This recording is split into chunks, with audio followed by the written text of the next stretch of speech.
પહેલા તો તમારા બધાની માફી માંગુ કે જે સમય શું પણ હજી આના પછીની 4 થાય એટલે શું થાય એમનું ખબર એ કલ્પના બહારનું કામ છે. તમે બધા લાંબા ટાઈમથી બેઠા છો, આપણા વરિષ્ઠ આગેવાનોએ પણ બધી વાત કરી છે. હું તમને બધાને વિનંતી કરવા માટે કરીને આવી છું કે 26મી તારીખે જિલ્લા અને તાલુકા પંચાયતની ચૂંટણીનું મતદાન છે. ઉમેદવારો દરેક ગામે ગામ ગયા છે, તમને વોટ આપવા માટે વિનંતી પણ કરી છે. આ જિલ્લા પંચાયત એ કોંગ્રેસ એક આપણા વિસ્તારથી નવું સીમાંકન થયું. પહેલા સોયગામ તાલુકાની 2 હતી, હવે નવી સીટો 3 થઈ અને 3 થયા પછી આપણા ઉમેદવારો પણ એ પ્રમાણે મૂક્યા છે. અહીં રમેશભાઈ છે, ત્યાં છે અને ઉચોસન સીટ ઉપર આપણે રડકાથી હેમજીભાઈ ચૌધરી છે. આમ અલગ અલગ સમાજના 3 ઉમેદવારો મૂક્યા છે ને એના નીચે જે તાલુકા પંચાયતો 16 આવે છે એમાં પણ જે નીચેથી ભલામણ આવી એ પ્રમાણે ઉમેદવારો મૂક્યા છે. ત્યારે આપ સૌને હું 2 હાથ જોડીને વિનંતી કરું છું કે આ હંમેશા તમે અમને સાથ આપ્યો છે. મારી 3-4 વિધાનસભાની ચૂંટણી હોય, લોકસભાની ચૂંટણી હોય, પણ આ જગ્યા ઉપર જ્યારે પણ મીટિંગ કરીએ ત્યારે એ કંકુનાદ હોય છે. મને લાગે આ ટાઈમે જ લગભગ મોરવાડાની મીટિંગ એ ગમે એટલો પ્રયત્ન કરીએ તો આ ટાઈમે જ થાય છે. એનું કારણ કે ગામ મોટું છે અને રૂટમાં પણ એ પ્રમાણે જ સીટ પ્રમાણે મીટિંગ કરીએ તો તમામ મીટિંગો કરતા કરતા આ મીટિંગનો ટાઈમ દર વખતે ચૂંટણીમાં આ ટાઈમે થઈ જાય છે. રમેશભાઈ અને એમના સૌ ટેકેદારોએ આપની પાસે ગામડામાં આવીને વાત પણ નાના મોટા કામ માટેની કરી છે.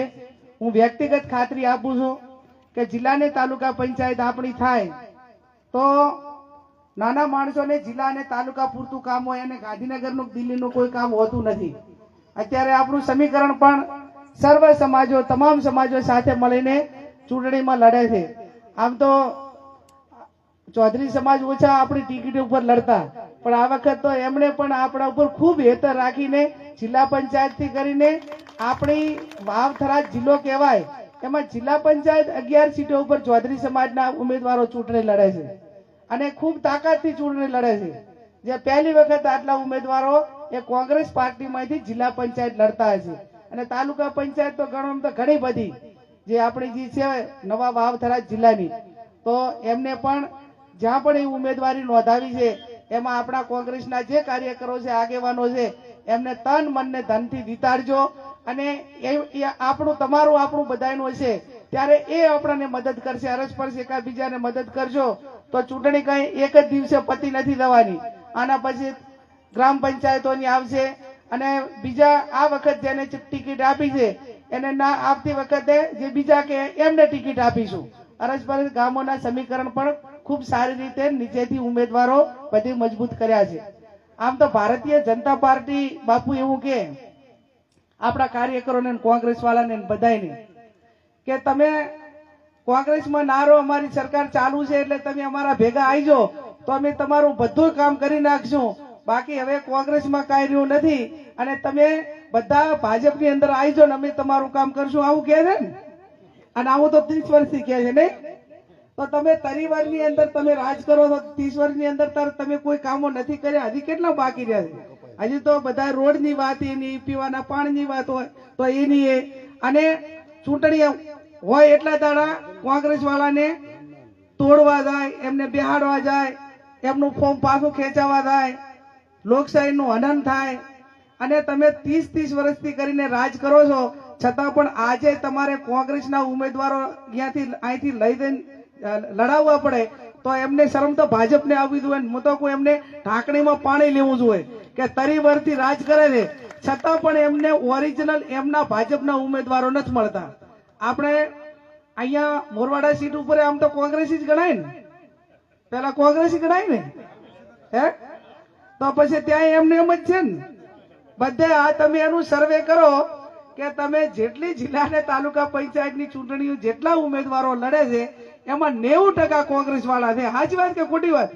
એટલે આમ તો ભાજપ વાળા એમ કે અમારે કોંગ્રેસ મુક્ત ભારત કરવું છે, પણ હવે તો કોંગ્રેસ યુક્ત આખું બીજેપી થઈ ગયું છે. અહીંયા એમાં તો ડખો પડ્યો છે કે અમારે તો હવે આખી જિંદગી ભારત માતા કી જય વંદે માતરમ ને મોદી મોદી જ કરવાનું છે. ટિકિટો લેવાની હોય તાર તો કોંગ્રેસ વાળા આજ આવે ને ખાલી ટિકિટ લઈને આવતા રહે ભાજપમાંથી અને પાછા ચૂંટણી એ જ લડે. વાત સાચી કે ખોટી? એટલે જે ઓરિજિનલ ભાજપની સિદ્ધાંતોની વાતો હતી કે અમારી પાર્ટી તો સિદ્ધાંત વાળી છે, અમારી પાર્ટી તો અમારા જે ઉમેદવારો હોય એને ટિકિટ આપશે, તેની આરએસએસ ની વિચારધારા છે એને જ આપશે અને વર્ષોથી આટલા વર્ષો સુધી ભાજપનો સભ્ય છે એને જ આપશે. હવે અહીંથી કોંગ્રેસમાંથી રાજીનામું નહીં આપ્યું હતું અને અહીંયા ફોર્મ ભરાય છે અને તરત સભ્ય બની જાય ને ટિકિટ પણ આપી દે છે. એટલે કહેવામાં અને કથનીમાં ઘણો ફેર હોય છે. લોકોના કામો નથી થતા એટલા માટે કરીને તંગ થયા, બધા લોકો તંગ થયા છે અને એટલા માટે કરીને હવે અંદરો અંદર એમને તો એકાબીજાને પાડી દેવાની હોડ લાગી છે કે હવે આને પાડી દો એટલે વચ્ચેથી નડતા માટે. હવે શિખર કેટલાને પાડવાનો એમનો વિષય છે, પણ હું તમને બધાને ખાતરી આપું છું કે ધારાસભ્ય હતી એ ટાઈમે પણ આ વિસ્તારમાં તમારા કાયમ સુખ દુઃખના ભાગીદારમાં નાના મોટું ગમે એ પ્રસંગ હશે તો મારી હાજરી રહી છે. ગમે નાના મોટા કામમાં મોરવાડાની અંદર તો જેટલા પણ કામો માંગ્યા એટલા તમામ કામો મેં જેટલા વાયદા આપ્યા હતા એટલા બધા પૂરા કર્યા. ગણાવા જોઉં તો અનેક કામો આજુબાજુના ગામોમાં પણ જ્યાં રસ્તાનું હોય, નાના મોટું પીવાના પાણીનો પ્રશ્ન હોય, ગ્રામ પંચાયતનું હોય, આંગણવાડીનું હોય, સ્કૂલનું હોય, તો તમામ જે મારી જવાબદારીમાં આવતા હતા એટલા તમામ કામો કર્યા છે. અને બીજું કે અમારાથી જેટલું કામ થાય એટલું કરીશું, પણ અંદરો અંદર સમાજમાં ડખા નહીં કરાવવા ને એકાબીજામાં ઝઘડા નહીં કરાવવા એ તો ગેરંટી આપણા કોંગ્રેસના આગેવાનોને દરેક પ્રજાએ મતદારોએ આપવી પડે કે કોંગ્રેસ વાળો થશે તો એનું કામ કરાવશે, થશે તો 5 જણા જોડે સમાધાન કરાવશે, થશે તો એકાબીજા સમાજ વચ્ચે ક્યાંક નાના મોટી બબાલ થઈ હોય તો કોહબા કરીને ભેગા બેહાડશે. પણ વેર વિખેર કરવાનું કામ એ કોંગ્રેસ પાર્ટી કદી ક્યારે નહીં કરે અને ભવિષ્યમાં પણ કદી ક્યારે નહીં કરે એની પણ હું તમને બધાને ખાતરી આપું છું. એક આપણો સમૂહ છે, સર્વ સમાજ છે, હળી મળીને રહેવા માટેની આપણી કાયમી સંસ્કૃતિ રહી, પરંપરા રહી છે, એને સાચવી રાખજો. અને રમેશભાઈ એ જિલ્લા પંચાયતના ઉમેદવાર છે, પહેલી વખત ચૂંટણી લડે છે એટલે ક્યાંક હજી શું ઓલા નવા ગાગડિયા હોય ને એને વધોરતા થોડી વાર લાગે એમ અને કાઢ પડશે તાર તો વાંધો નહીં, પણ મને 7-8 ફોન આવ્યા, બેન કેટલે છો અને પ્રચારમાં પણ જ્યાં જાય ત્યાં બધાની જોડે ફોન કરાવે, બેન આ આગેવાન જોડે વાત કરો, આ આગેવાન જોડે વાત કરો અને મોબાઈલ જોડીને આપી દે.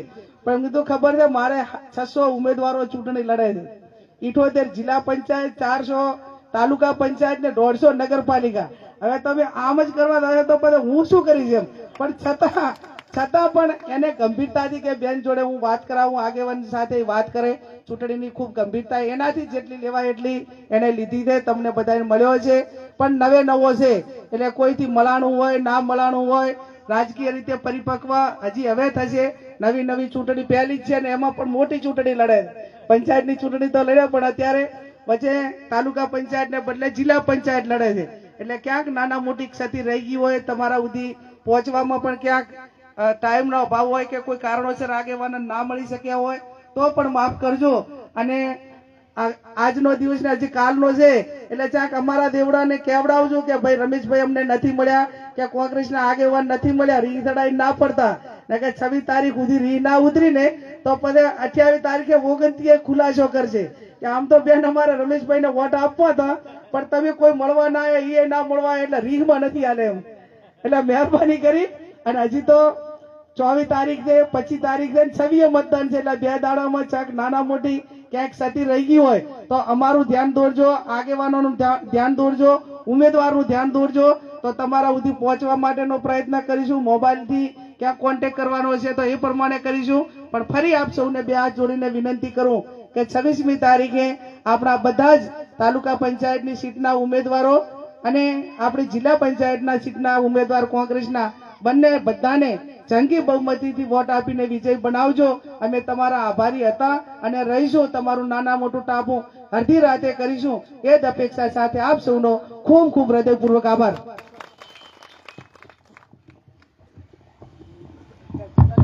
ખૂબ ખૂબ અભિનંદન બેન, બેને જે વાત કરી